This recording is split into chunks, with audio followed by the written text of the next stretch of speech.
Seminario Internacional: Asedios Fenomenológicos y Hermenéuticos 4. Enseñanza de la filosofía. Bien, muy buenas tardes, profesores. Nuevamente, muchas gracias por su participación y gracias también por propiciar este espacio final que prácticamente tiene como propósito, en primer momento, escuchar de ustedes las propias vivencias de la enseñanza de la filosofía en sus países. Creo que el título dado al conversatorio es muy acertado porque pues tenemos, si bien todos somos latinoamericanos, son tres perspectivas, creo yo, muy diferentes, o eso ustedes lo dirán, respecto a la enseñanza de la filosofía. Y en un segundo momento nos gustaría también escuchar sus impresiones respecto al desarrollo de los asedios. Entonces, ya ustedes creo que están distribuidos, o yo puedo distribuir a través del azar.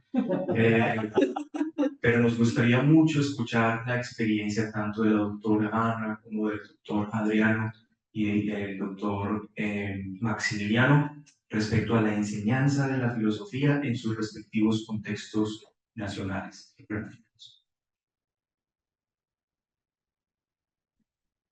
Bueno, muchas gracias. No me tomé la palabra arbitrariamente, sino que ya la habíamos echado al azar. Y bueno, y tomo la palabra por lo siguiente, poner un poco de contexto y también señalar por qué estamos aquí, ¿no? Además de que porque está el evento de ustedes y amablemente nos invitaron.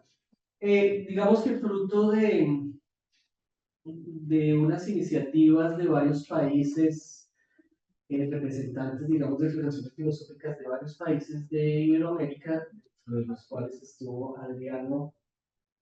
¿Cuándo fue lo de la primera idea? La primera idea de México, Estado 2016. 2016, hubo una reunión de varias asociaciones filosóficas y se planteó la idea de, bueno, no hay una sociedad iberoamericana de filosofía o una red iberoamericana de filosofía. Y esa idea fue creciendo, fue creciendo, fue creciendo. Claro, además participamos en otras redes filosóficas, desde luego no es el único actor. Pero allí fuimos construyendo como unos equipos, uniéndonos por intereses comunes, y nos dimos cuenta que la enseñanza de la filosofía era un tema central, urgente, prioritario en las discusiones filosóficas en los países de la región. Entonces, ese es como el primer escalón, ¿no? Empezamos a conversar desde Argentina, Brasil, pero también México, España, Portugal, Chile, Paraguay, Venezuela, Colombia, etc. Nos dimos, bueno, ya se sabía por las noticias que llegan, desde luego eso Joaquín Sabina, perdón, dice en un concierto, Joaquín Sabina, el cantante, ¿no? Dice que antes, hace 30 años, dice él, llegaba alguien y decía, oiga, ¿no sabe lo que pasó? Y él dice, hace 30 años de verdad uno no sabía lo que pasaba, pero hoy en día uno dice, no sabe lo que pasó, y ya todo el mundo sabe. Entonces, algo así, ya sabíamos que la enseñanza de la filosofía, por las noticias, por todo lo que circula, pues está en riesgo en nuestros países, ¿no? Entonces empezamos a generar una serie de trabajos y conversaciones y en los encuentros iberoamericanos de filosofía reunirnos, etcétera. Decidimos hacer una primera publicación que es algo así como un diagnóstico país por país de la región, contando trayectorias de la región sobre enseñanza de la filosofía. Esperamos que el libro salga pronto. En ese libro participó Ana con una colega de allí de Buenos Aires, Laura Galazzi, también Adriano, escribiendo sobre la enseñanza de la filosofía en Brasil. El libro también recoge experiencias de ACAFI, que es la Asociación Centroamericana de Filosofía. Hicieron un trabajo por los países Panamá, Cuba, Nicaragua, etcétera, rastreando qué pasaba con la enseñanza de la filosofía, y así lo hicimos con muchos países de Iberoamérica. Entonces, empezamos a encontrar diferencias, desde luego contextuales, pero también muchas similitudes. Está en riesgo en muchos lugares, en algunos casos por razones similares. ¿Académico? Sí, ya. ¿Un académico o un administrativo?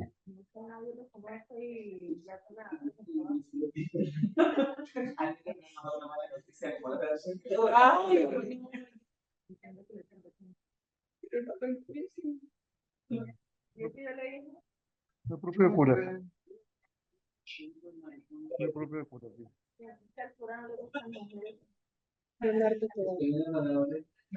Perdí las cosas de la tecnología. Ya, lo encontré. Bueno, Ya. entonces quizá este primer momento también lo quisimos propiciar para compartir con ustedes esas trayectorias donde también podemos ver qué pasa, ¿no? Con el caso de Colombia, yo voy a ser muy breve, pues porque lo hemos estudiado más, se han presentado ya varias ponencias en este evento. Entonces, digamos, para no insistir en ello, quizá me tomaría el atrevimiento de mostrar un poco lo que ese primer diagnóstico encontró en Latinoamérica para dar paso más específicamente a Brasil y Argentina. En ese libro, digamos, después de los rastreos de los investigadores de cada uno de los países, pues uno dice, miren, Latinoamérica, Iberoamérica, de hecho, solo hay dos países donde no se enseña filosofía, que es Perú y El Salvador. En todos los demás países de la región, Iberoamérica, incluyendo España y Portugal, desde luego, desde México hasta Argentina, se enseña filosofía. Se enseña, entonces hay que hacer una serie de matices, entonces porque estamos en crisis si esta es la región del mundo donde más filosofía se enseña. En las otras regiones del mundo no es tan presente la filosofía en el ámbito escolar, lo hemos conversado aquí, lo hemos repetido, es nuestra herencia católica la que hizo que la filosofía se enseñara, porque pues para la religión católica la filosofía es paso previo para que ponga la fe, y sabemos que está establecido allí, todo el que quiera estudiar teología, debe estudiar filosofía, y eso se traslada a la escuela. Y digamos, antes o después en el tiempo, pues nuestros países fueron también, Adriano ya era de especificidad brasileña que tiene otra historia, desde luego, pero antes o después, pues tenemos esa herencia. Entonces, ¿cuál es la crisis? ¿Dónde está el problema? Era una segunda pregunta, si está presente. Pues claro, en la crisis están todos los matices que hay detrás. Lo primero, estas son discusiones filosóficas que, por supuesto, las discusiones son para que las comunidades las aborden. Uno, ¿se necesita o no la denominación explícita filosofía? Porque uno puede decir, bueno, el pensamiento político es una materia filosófica. Uno la puede tomar filosóficamente, pero también la puede tomar no filosóficamente. Entonces, otras denominaciones no garantizan el conocimiento filosófico en la escuela. Entonces, hay una primera idea de si la filosofía se resguarda con denominaciones explícitas o si se puede resguardar con otro tipo de denominaciones. Desde luego, las más recurrentes son ética, son formación ciudadana. En Colombia, pues también tenemos que la filosofía se hace presente o podría estar presente en educación para la paz, etc. Entonces, lo primero es una cuestión de las denominaciones o en las que aparece el conocimiento filosófico. Sobre eso, creo que Adriano va a hacer un comentario, que ya conozco lo que sobre el riesgo de las denominaciones abiertas, ¿no? También tenemos dentro de la región un asunto de que cuando los sistemas políticos son muy fuertes, estas asignaturas, estas materias también son tomadas por los sistemas políticos. En ese libro se relata, digamos, el caso de algunos países centroamericanos, por ejemplo Nicaragua, por ejemplo Cuba, donde efectivamente está presente la filosofía, pero también la orientación política es tan fuerte que le da orientación política a estas, digamos, asignaturas que pretendidamente son filosóficas. Bien, hay unas cuestiones que abordar que tienen que ver también con la formación de profesionales para la enseñanza. En algunos países, digamos, voy a tomar como referencia Colombia para de allí mostrar otros casos. Como sabemos, aquí hay licenciaturas en filosofía y programas no licenciaturas, pero que dan formación filosófica. Entonces, en algunos países hay formación específica de profesores, carreras o pregrados, lo llamamos aquí, grados, lo llaman en otros países, específica de formación de profesores. En algunos países no hay formación específica de profesores de filosofía, más bien hay formación filosófica, y en otros países la formación de profesores es posterior a la formación filosófica. Entonces uno se gradúa en filosofía y después tiene que hacer un posgrado en enseñanza, etc. Eso nos lanza la pregunta de si hay profesionales idóneos para la enseñanza de la filosofía. Entonces empezamos con una cantidad de situaciones rastreadas en la región.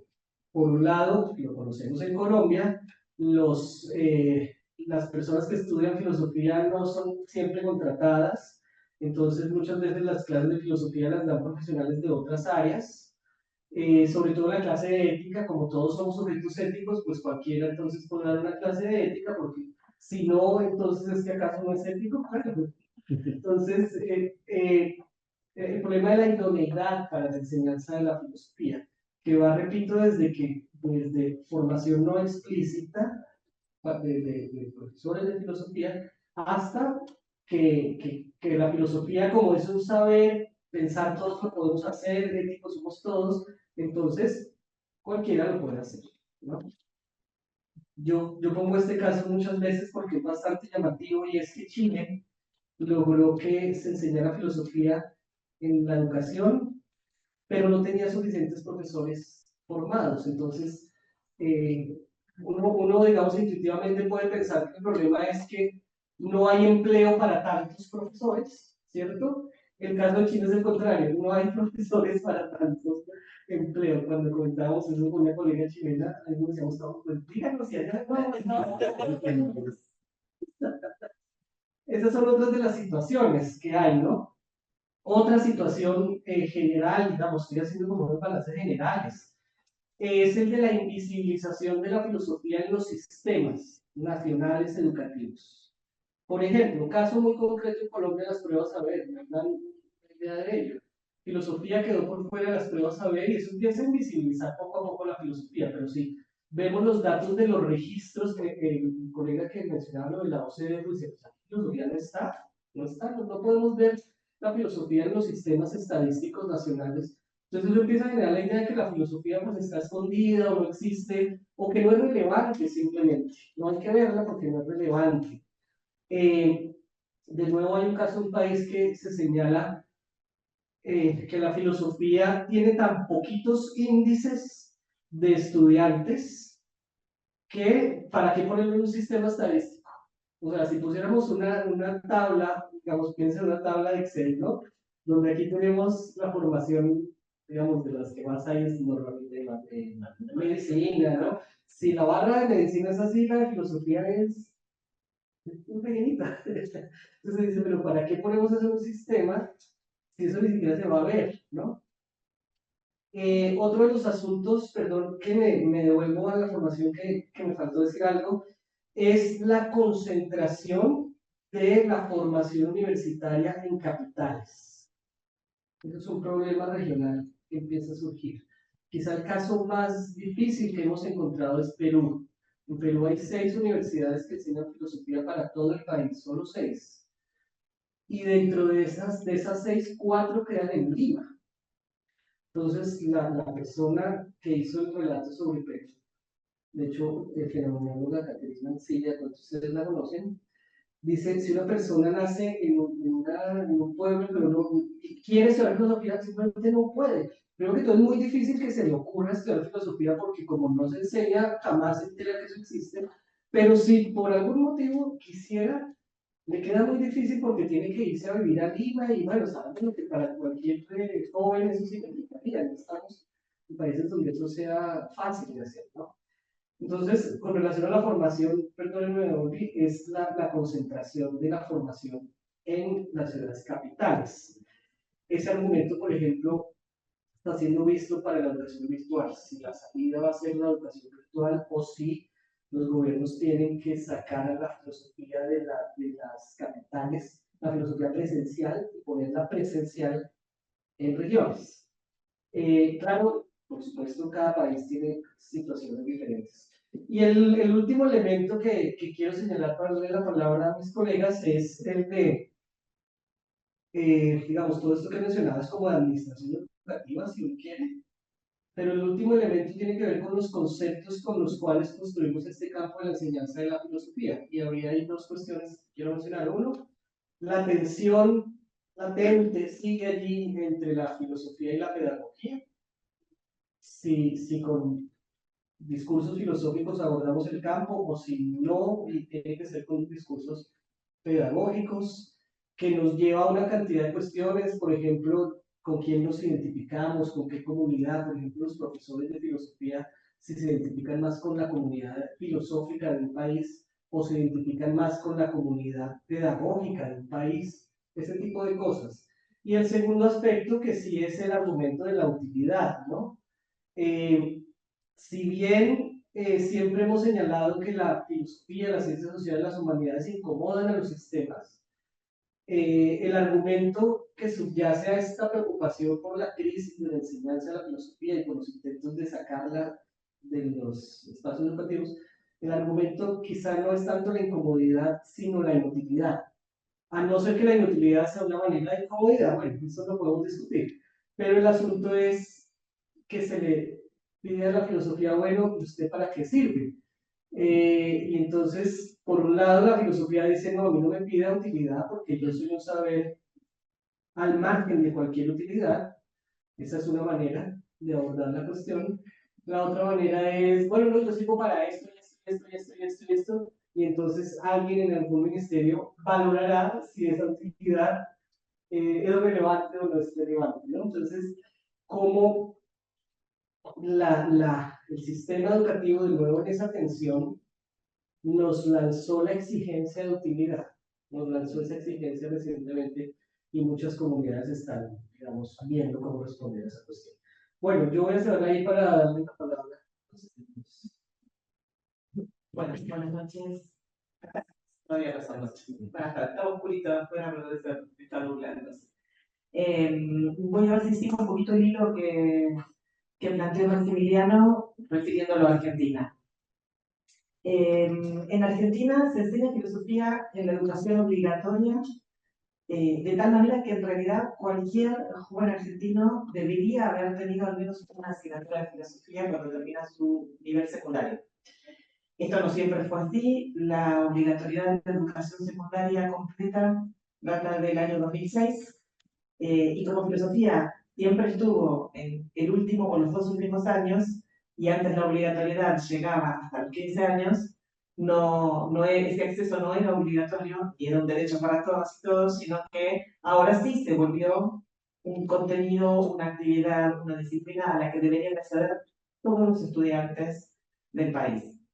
Deberían, por supuesto, no implica que se dé, hay gente que no completa sus estudios secundarios, hay distintas maneras de enseñar y aprender filosofía que pueden darse en las escuelas, pero en principio, desde el punto de vista legal, el derecho a la filosofía debería estar garantizado. En otros momentos de la escuela a veces se enseña filosofía, pero suelen ser programas específicos. ¿En qué otros momentos? Hay un programa de Olimpiada, tal vez dos programas de Olimpiada, pero no voy a referir a uno de ellos, no al otro. Hay un programa de Olimpiadas de Filosofía que se realiza en distintos distritos del país y culmina con un encuentro de algunas de esas personas que van como superando etapas en un encuentro final en la provincia de Tucumán, en la Universidad de Tucumán. Y en esos encuentros que se van dando, el tema no es tanto la llegada, sino el proceso. La propuesta es de construcción de ensayos o protoensayos, y están invitados, invitadas, jóvenes desde que ingresan a la escuela secundaria, aunque no hayan visto filosofía específicamente. Los colegios que tienen el programa de Olimpiadas empiezan con talleres complementarios de filosofía, donde yo he estado en algunas instancias de estos encuentros de Olimpiada con gente muy joven, chicos y chicas de 13, 14, 15 años, y es sumamente interesante lo que pasa ahí. Ese primer acceso a la filosofía, ese primer contacto con la filosofía. Y hay algunos casos, hay momentos y propuestas de enseñanza de filosofía con chicos, chicas y jóvenes que pueden tener lugar inclusive en el nivel primario. Esas son situaciones puntuales. Desde el punto de vista formal de la legalidad, todos deberían tener al menos esta asignatura de filosofía en el último año de la escuela secundaria.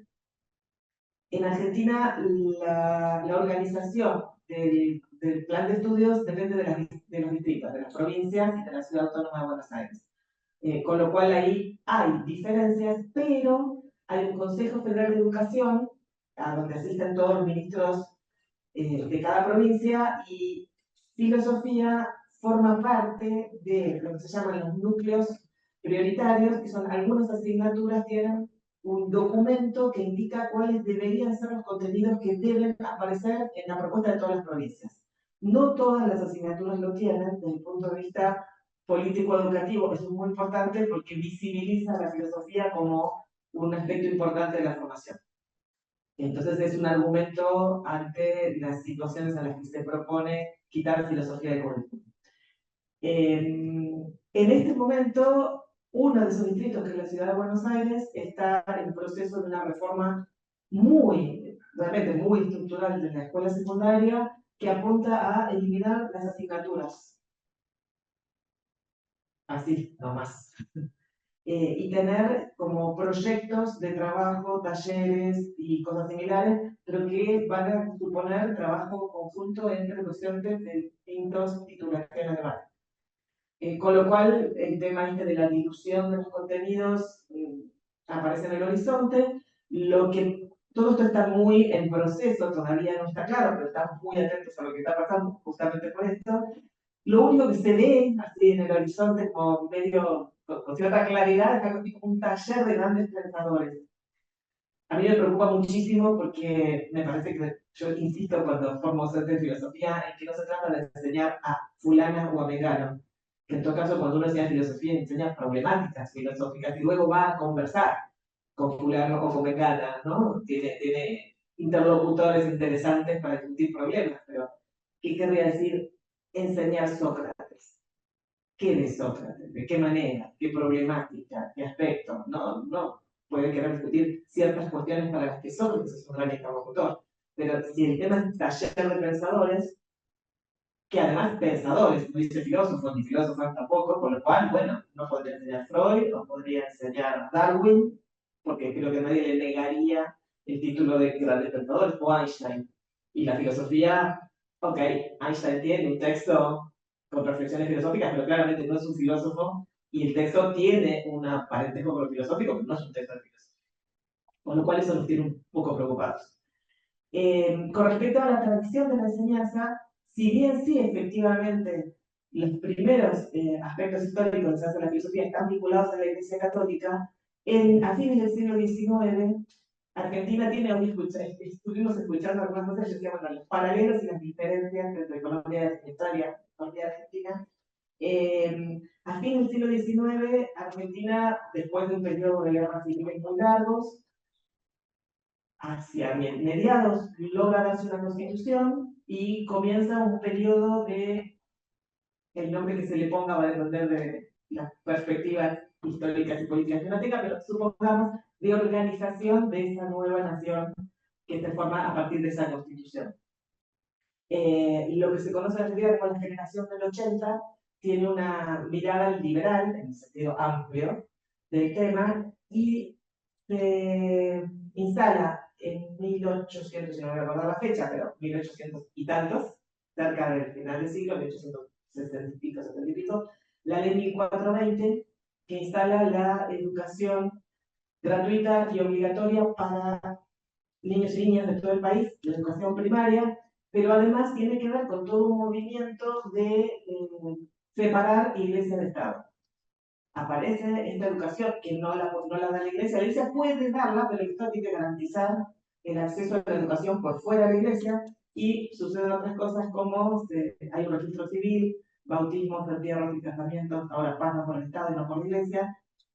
Y en ese momento, en varias de esas de las presidencias de ese momento, hay una idea de construir la cultura y la ciencia en Argentina, y eso implica la invitación a sabios, científicos, científicas y otras personas.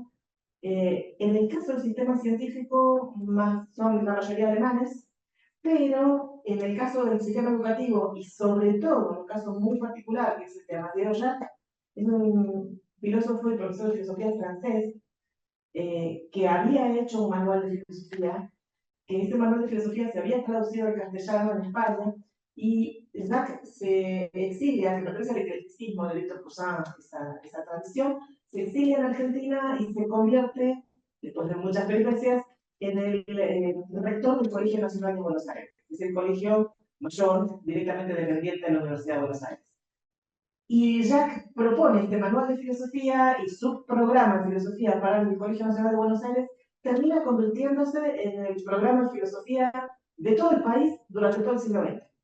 Durante el siglo XX había un Ministerio de Educación, esto que yo conté, federal, de provincias, eso pasa en la década del 90 del siglo pasado. A lo largo de todo el siglo XX, la educación está centralizada y por lo tanto, esos contenidos que aparecen en el libro de Jacques valen para toda la Argentina. Va viendo algunos cambios, por ejemplo, cuando Jacques escribió el libro, uno de sus capítulos es psicología, porque psicología todavía forma parte del contenido filosófico, recién se está, imaginen, en 1850 y pico, la psicología es filosofía, a lo largo del siglo XX se va separando, y hay algunos otros cambios, pero tienen más que ver con las editoriales, que hacen los libros de texto, que con decisiones curriculares explícitas. En 1990 hay un gobierno neoliberal que hace un cambio del sistema educativo con esta separación de la responsabilidad de las provincias, y entonces ahí filosofía aparece formación ética y ciudadana, filosofía aparece en algunos lugares, en otros no, es un momento de mucho caos en cuanto a la organización de las asignaturas, pero ya digo, en 2006 vuelve a reorganizarse con esta Ley Federal de Educación que hace que en filosofía, por ahora, esté presente en todas las formaciones, incluyendo las orientaciones que forman más bien para lo técnico o para lo comercial, digamos, y no solo para los bachilleratos humanísticos, que originalmente era lo que tenía filosofía. Entonces, hay como una universalización de esa enseñanza. Para la formación docente, Argentina tiene dos circuitos distintos. Tiene el circuito universitario y tiene un circuito de nivel terciario que se llaman institutos de formación del profesorado. En el circuito universitario, el título de licenciatura habilita para la investigación.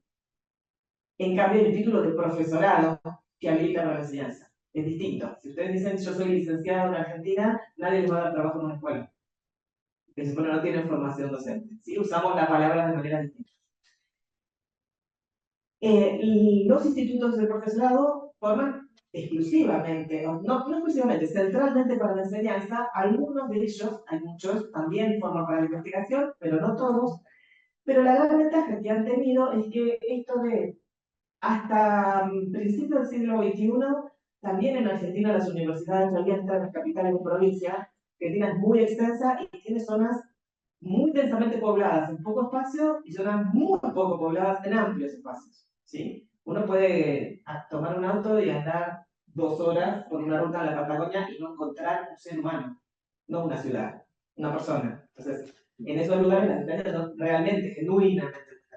Pero los institutos de formación docente suelen estar no solo en las capitales, sino en otras ciudades medianas y aún hasta en algunas ciudades relativamente pequeñas del país. Con lo cual, el acceso, no todos los institutos de profesorado tienen un profesorado de filosofía, pero en todo caso, como algunos sí, y este circuito es tanto público como privado. Muchos de estos institutos de profesorado son de la Iglesia Católica.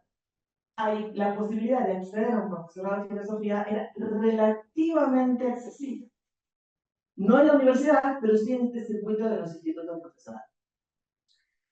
En la tradición de formación durante el siglo XX, la formación en la mayoría de los profesorados de filosofía de las universidades era secuencial. Uno hacía 25, 30 asignaturas vinculadas con la filosofía y luego 2 para enseñar. Una didáctica general y una didáctica especial de la filosofía. ¿No? Es esta idea de sumatoria.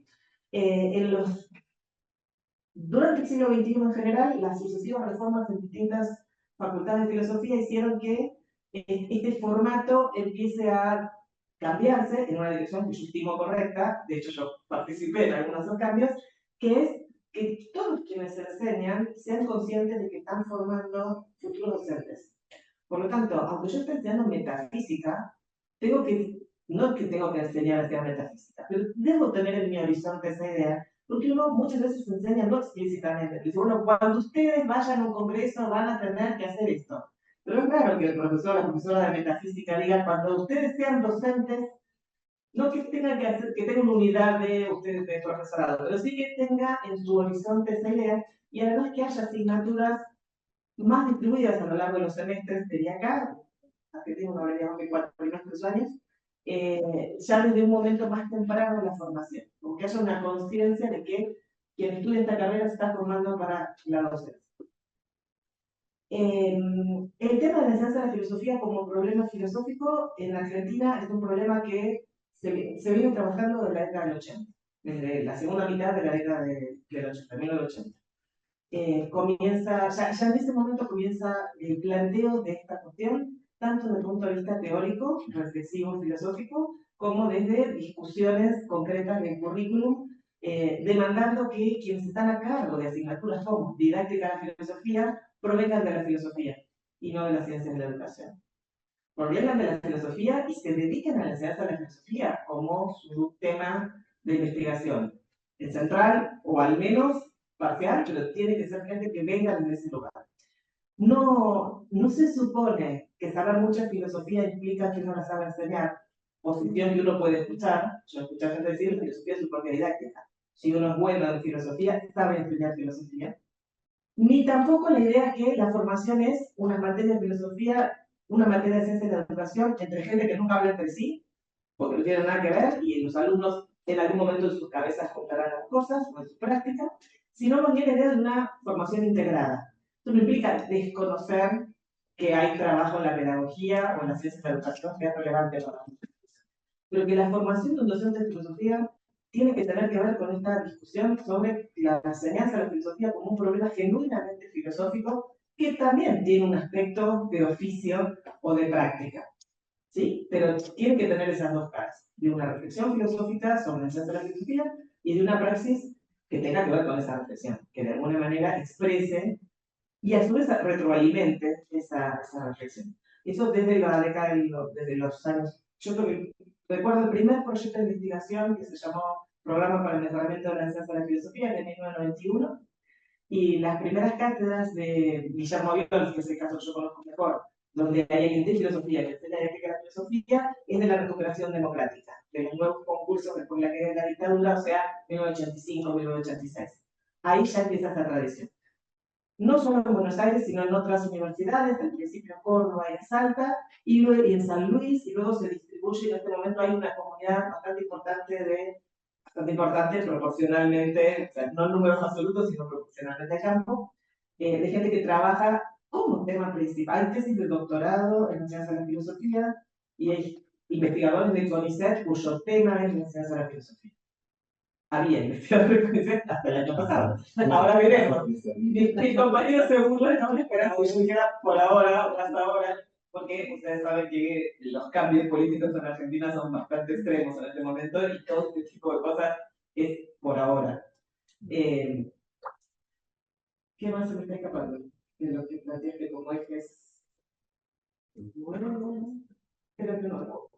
La transversalidad. En los 90, con el gobierno de Carlos Menem, que era un gobierno neoliberal, aparece fuertemente esta idea de la transversalidad.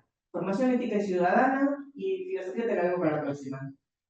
Y bueno, hubo luchas gremiales con apoyo en este caso, inclusive de la comunidad académica que suele estar más distante de lo que pasa en la escuela secundaria. En ese caso hubo apoyo y se logró sostener filosofía como asignatura y como formación docente específica. Pero ya estaba esa idea de, bueno, filosofía para qué.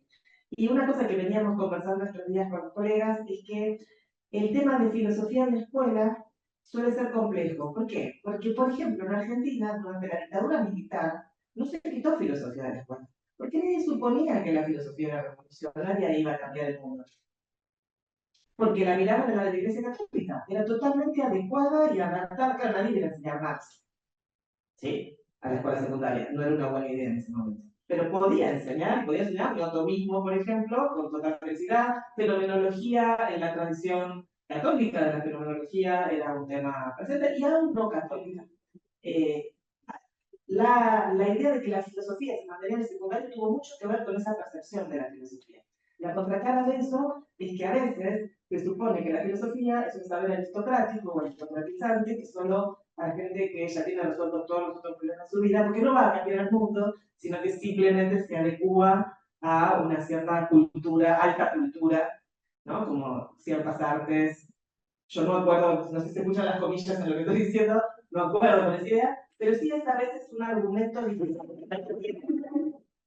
Dios en los otros. Es un argumento difícil de rebatir, porque a uno le dicen, por un lado, que es peligroso porque es revolucionario, por otro lado, que es inútil porque no hace nada, y por otro lado, que es aristocratizante y no le sirve a alguien que tiene que cambiar su vida o a los que quieren cambiar el mundo porque la sociedad les parece injusta. Entonces, es difícil porque uno tiene todos los frentes abiertos al mismo tiempo.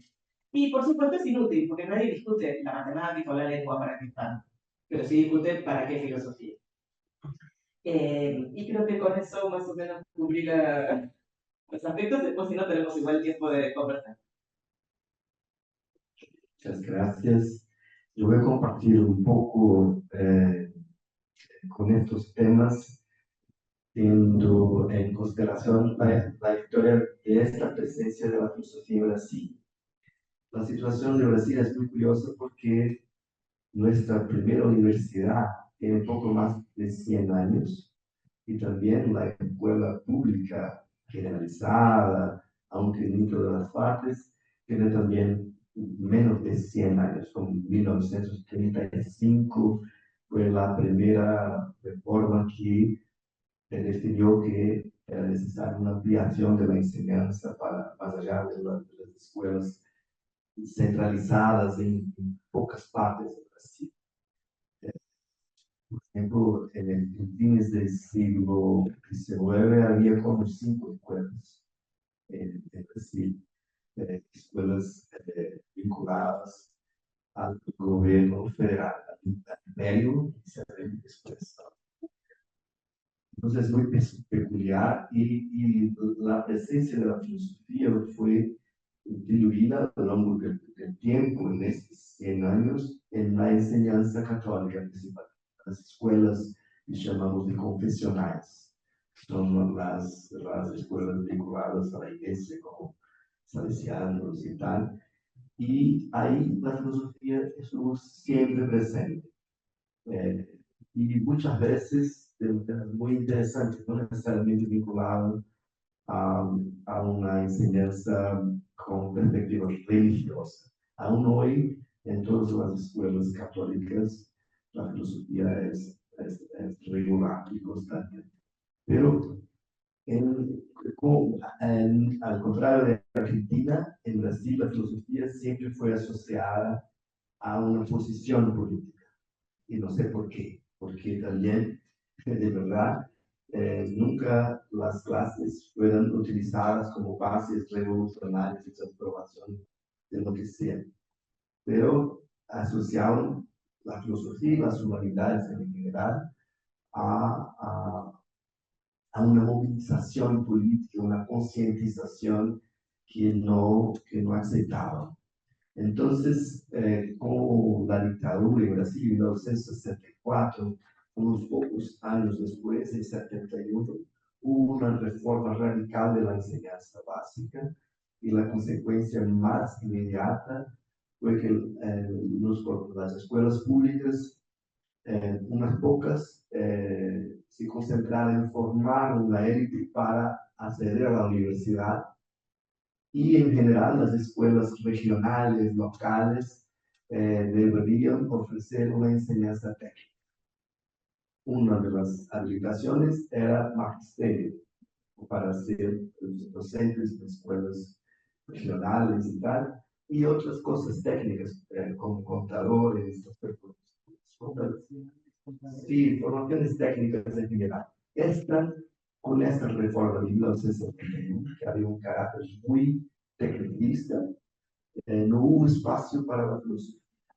Y en cuanto permaneció la dictadura hasta 85, no hubo espacio para una lucha real por la presencia de la filosofía. de verdad, aprovechando que mencioné la palabra lucha, porque es siempre esto, en nuestro escenario, aun cuando estamos con una ley, yo voy a decir un poco la historia de los años más recientes, nunca estamos en paz con la seguridad de que la justicia está en el currículum, que es algo seguro y tal. Y tuvieron siempre los enemigos que son más, no sé cómo clasificarlos, se llaman la derecha, mas que una perspectiva más autoritaria, que no consideran que una enseñanza como de filosofía debería tener espacio en la formación básica. A lo largo de los años 80, después del fin y los años 90, logramos cada vez más incluir los contenidos de filosofía en la documentación oficial sobre la enseñanza básica. Aún así, en 1996, por ejemplo, hubo una gran reforma de la ley básica de la enseñanza fundamental y había la palabra filosofía por toda parte, pero más que portugués o matemática, pero la idea es que la filosofía inspiraba una cierta concepción de enseñanza, pero no como una asignatura, como una disciplina, como un espacio propio en la formación. Lo que significa que no había cómo trabajar con filosofía en la enseñanza básica, aunque se suponía que la filosofía estructuraba la concepción más humanista de educación, etc. Y a lo largo de los años 90 y 2000 hubo muchas presiones, incluso de la universidad, aunque en el escenario de la filosofía en la universidad no era una condición generalizada de que la filosofía debería estar en la enseñanza básica. Había este conflicto, creo que hoy hay uno u otro, pero hay una especie de convicción general de que esta presencia favorece inclusive los doctorados. O sea, en 2008 logramos porque era una lucha, entonces no fue la iniciativa de un parlamentario cualquier, permaneció de 2008 hasta 2017 como obligatoria en los 3 años del secundario, que llamamos de enseñanza media. Y estos 9 años de paz, por así decirlo, cerraron cuando hubo el impeachment de la presidenta Dilma Rousseff y la primera medida del vicepresidente que asumió su puesto fue anunciar un cambio de la enseñanza media. Y claro, esto atendía a inquietaciones principalmente de la clase media con el hecho de que la enseñanza básica empezó a ser pública una posibilidad directa de acceso a la universidad.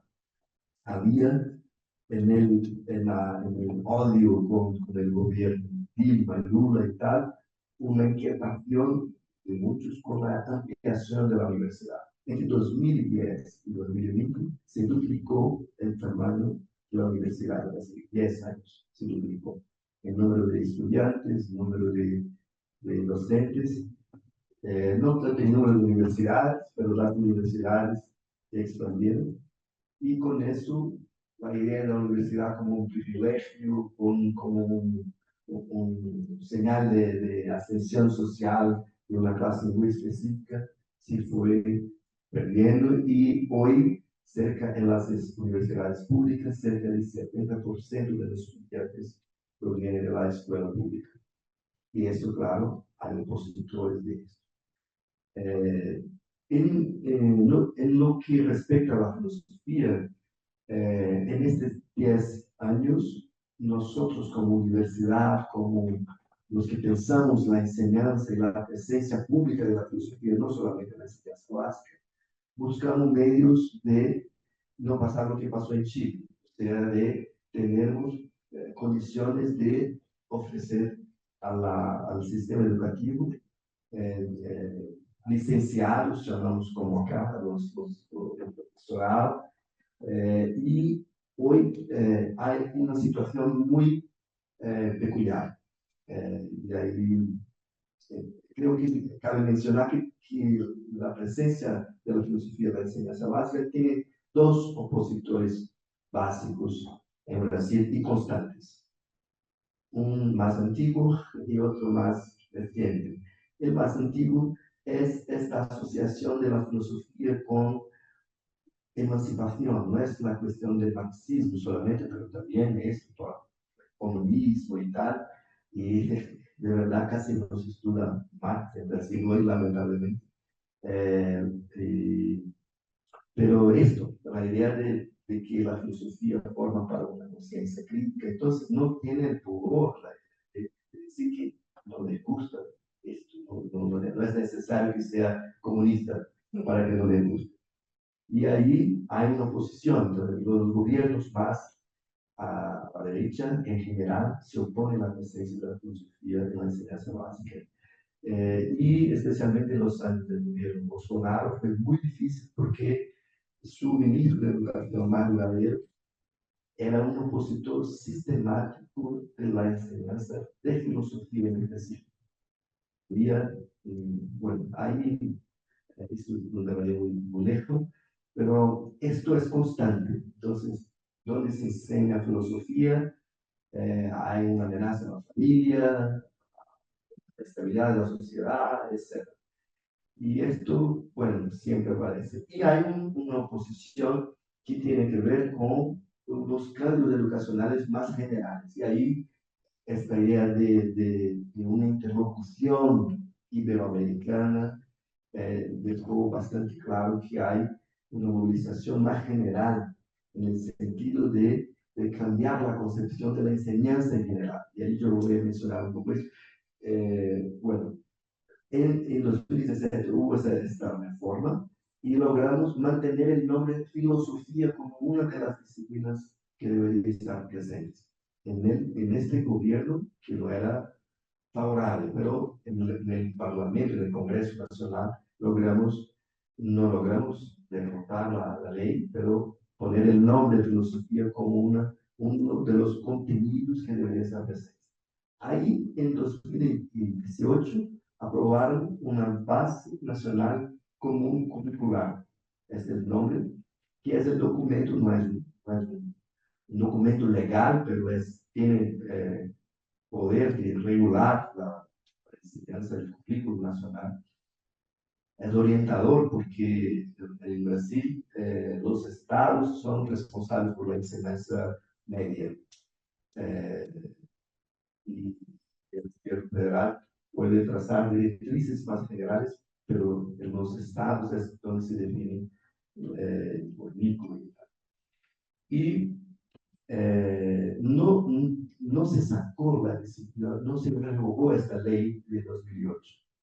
Pero desde entonces hay cambios en la perspectiva de la enseñanza y el principal aspecto es la abolición de la idea de que el currículo debe ser disciplinar, o sea, debe haber asignaturas muy específicas. Por ejemplo, filosofía o historia, la idea es, se asegura el lenguaje, matemática, español, por ejemplo, portugués, español y matemática, y lo demás son proyectos transversales y tal. El efecto elemental y obvio es la dificultad para acceder a la universidad. Porque en Brasil hay un teste nacional que es necesario hacer. A veces son locales, pero en general hay un teste nacional que permite acceder a la universidad. Entonces, si cobran ahí los contenidos que están previstos en la ley, pero si hay una flexibilización radical del currículo, estos estudiantes salen de la enseñanza básica sin condiciones de enfrentar ese test. Entonces, este es un proyecto, en Brasil es claro, hay un incómodo generalizado de grupos sociales con la expansión de la enseñanza universitaria.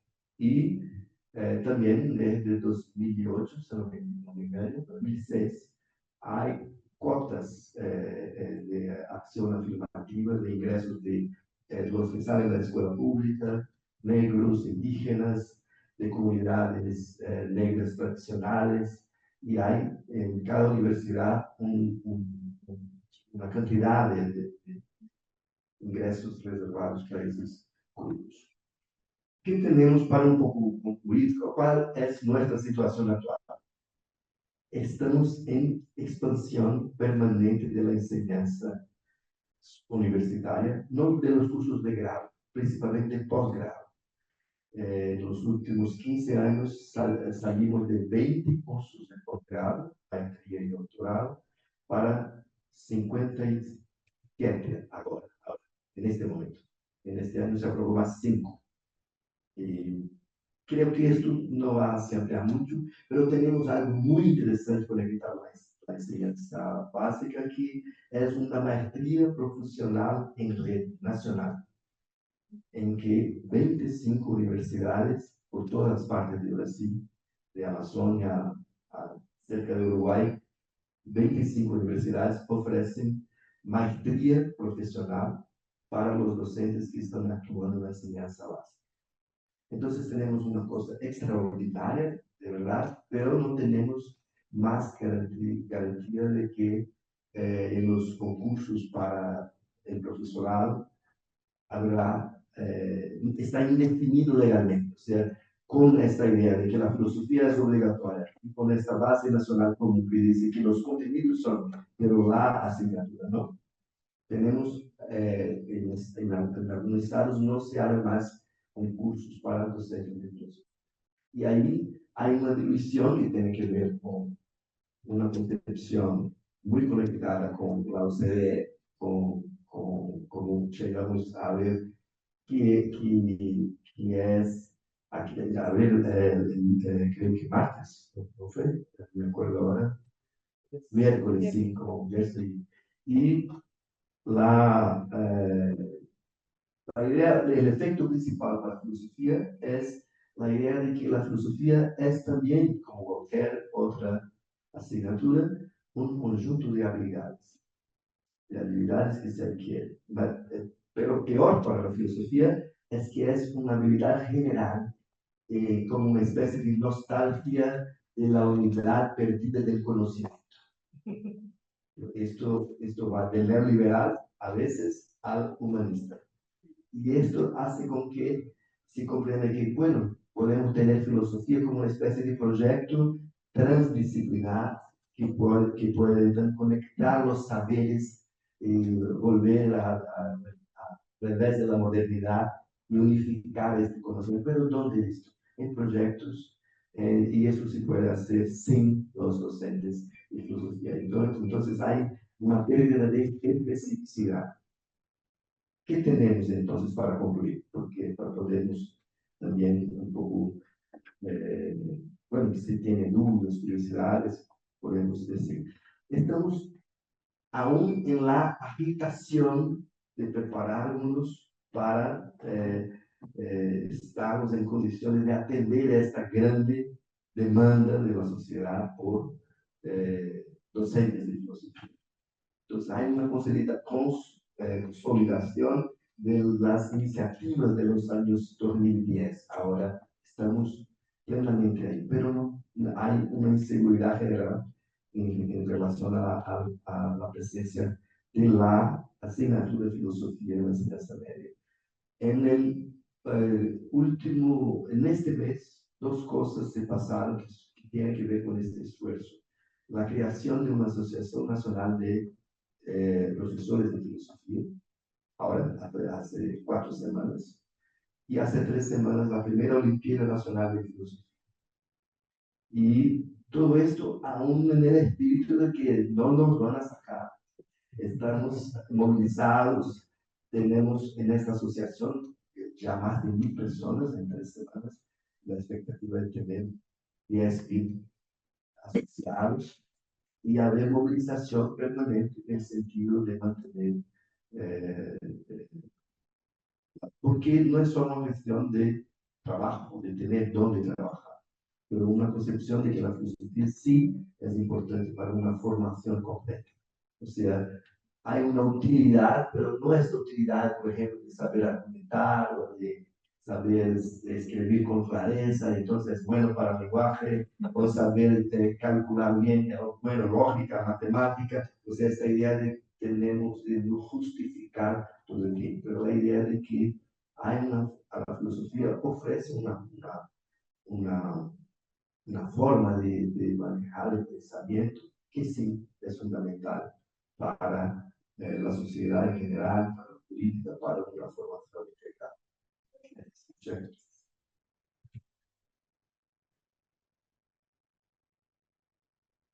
Muchísimas gracias, profesores, profesora. Realmente pues es una fortuna que el documento quede grabado, se vuelve una fuente de consulta, ya hay unas líneas muy marcadas para la elaboración de un estado del arte de la enseñanza de la filosofía en Latinoamérica. Profesores, no quisiéramos abusar mucho más de su tiempo, de sus cuerpos, quisiéramos culminar con algo que deberíamos preguntarles a todos, tanto los que están aquí presentes como los que están en virtualidad, pero hemos escogido a ustedes como una muestra relevante cualitativa. Nos gustaría a nosotros, organizadores, escuchar sus impresiones respecto a los asedios.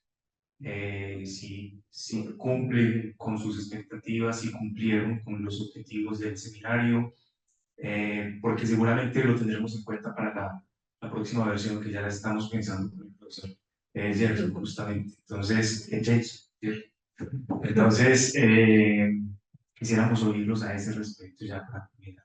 Muchas gracias. Yo de verdad agradezco la oportunidad, yo acompañé casi todo el programa.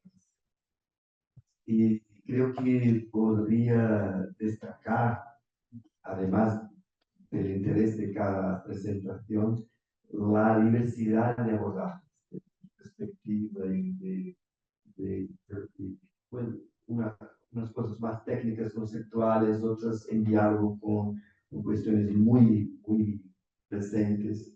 Entonces me gustó mucho esta diversidad temática y también de abordaje. Entonces, también creo que para mí personalmente fue muy bien sucedido, una excelente experiencia como participante del. Yo comparto lo que dice Adriano y sumaría dos cosas. Una es la presencia de mucha gente joven. Eso, y mucha gente joven que pregunta.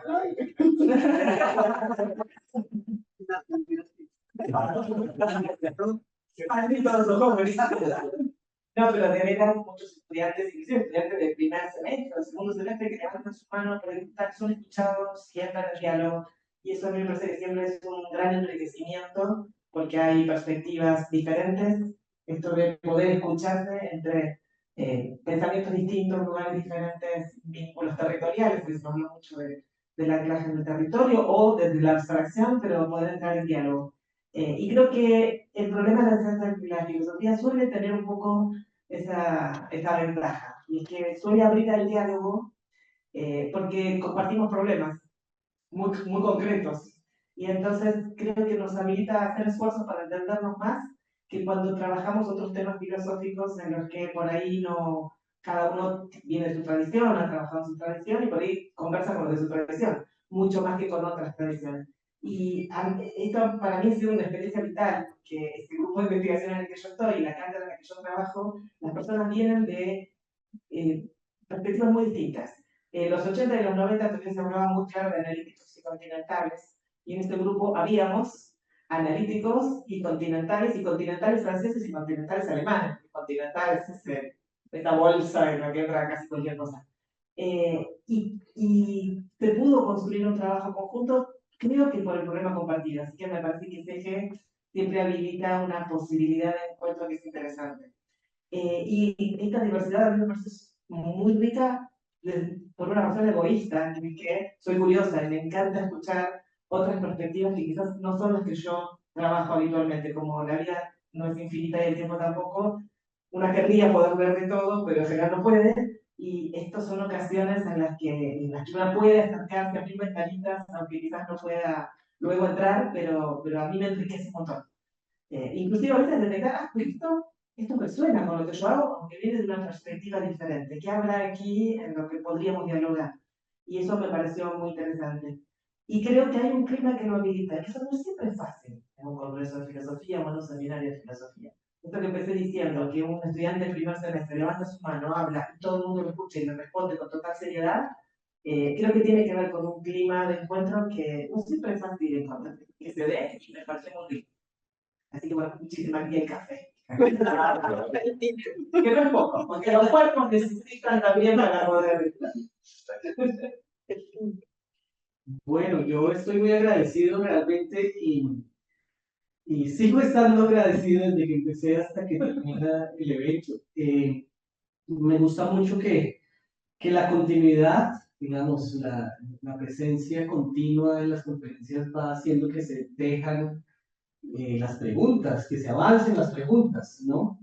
Voy a poner un ejemplo que de la franja de la tarde me queda sonando. El profesor que acabo de hablar aquí en la pantalla insistía que desde una filosofía andina había que pensar en la transversalidad, ¿no? Y con lo que hemos conversado de la transversalidad es un enemigo de la enseñanza de la filosofía. O sea, qué buena la discusión, es la conclusión, ¿no? Pero a mí me hace falta una ponencia más donde discutamos esto desde perspectivas. Yo creo que esto se gana en esos encuentros. Oiga, desde esta perspectiva la transversalidad es muy importante, pero desde esta no, ¿qué hacemos? ¿Qué vamos a hacer con eso? Porque finalmente a todos nos ocupa la enseñanza de la filosofía y tenemos que llegar a algo, ¿no?